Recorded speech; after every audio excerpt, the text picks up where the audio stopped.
President Joseph Biden made the statement that he wants another 4 years of public education after the 12th grade. What does this mean for people who are currently in high school or below? Well, we know what it means for Joe Biden. He can finally and legally be allowed to have the hots for schoolgirls. It's about time. That's funny. Wow, he's doing better than Marcus on this news. Maybe he should keep it up. You know what's interesting about like the 14th grade thing? This is my actually I'm against the 14th grade, and I'm going to explain to you why. The biggest reason is because the justification for putting people in to school for a longer amount of time is so that we can have more educated people that could fill up the job force, yada yada yada. There's also talks of expanding this to like trade schools, which sounds really nice. The problem is that there's no reason for us to make all school effectively free or subsidized, you understand, when we only need to fill particular jobs. So 14th grade means this. It means like, yeah, we'll have more people getting pushed into trade, which we need. But then also there's going to be more people going into fucking gender studies. One second. Going into things like gender studies or other degrees that may be oversaturated. In some areas, teaching is oversaturated or social work is oversaturated.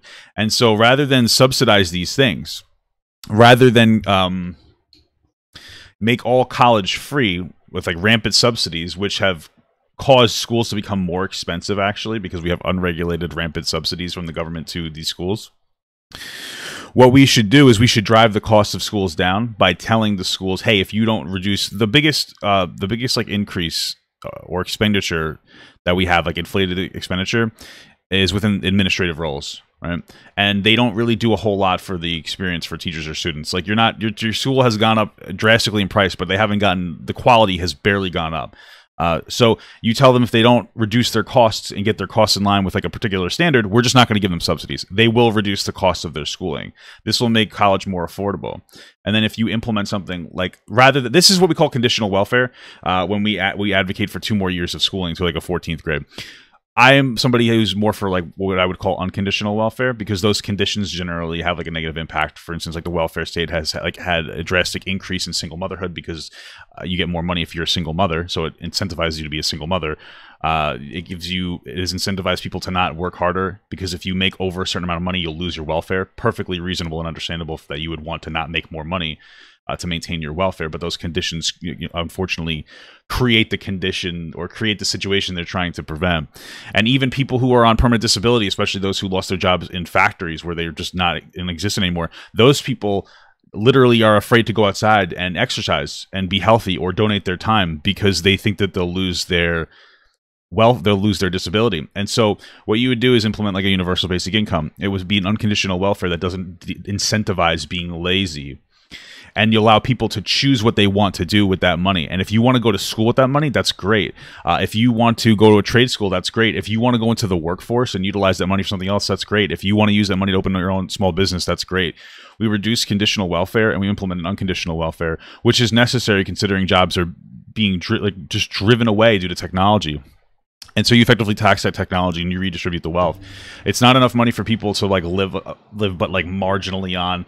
Will some people take advantage of it? Sure. But like we also, again, have a decreasing workforce. If you don't want to work hard and you want to have you don't want to teach your kids to be better than you and you want to that's your fucking problem. That's not my fucking problem.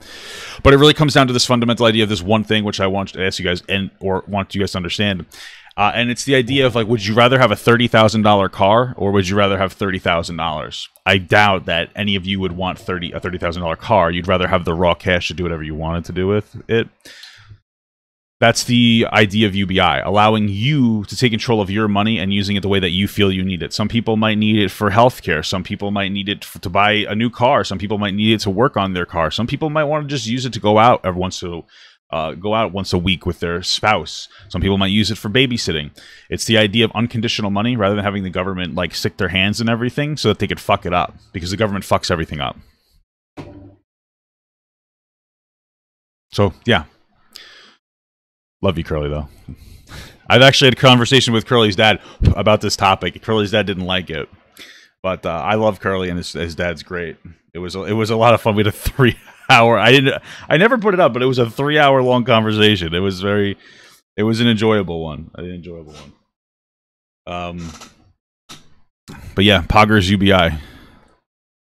Hey everyone, if you liked that video, don't forget to like, comment, and subscribe. And don't forget to follow my Twitch, Instagram, Twitter, Discord, and TikTok. All links are in the description.